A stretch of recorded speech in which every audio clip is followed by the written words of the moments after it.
Hello friend, দেখো আমি এখন খাবার কি বানাচ্ছি। একদম পুরো সিম্পল, তেল ঝাল মশলা একদমই খুবই কম। দেখো পাঁচমিশালি সবজি একটা বানাচ্ছি, সব রকম সবজি দিয়ে, সজনে ডাঁটা দিয়ে।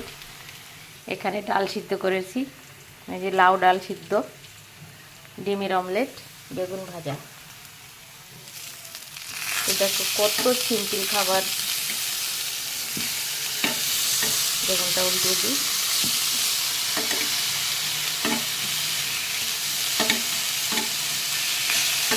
অনেকের সিম্পল খাবার খেতে ভালো লাগে না, তেল মশলা ছাড়া ওনাদের খেতে ভালো লাগে না, কিন্তু আমাদের একদম সিম্পল খাবার খেতে আমরা বেশি পছন্দ করি।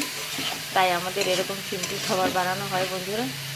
তোমাদের কার কার এত মানে বিনা তেল, বিনা তেল, অল্প তেল, একদম মশলা নেই, একদম প্লেন খাবার কার কার খেতে ভালো লাগে অবশ্যই বলবে, ঠিক আছে? তো সবাই ভালো থেকো, সুস্থ থেকো। আমার হাজবেন্ড একদমই কোনো তেল মশলা খাবার খেতে চায় না, ঠিক আছে বন্ধুরা? রাখি, বাই বাই।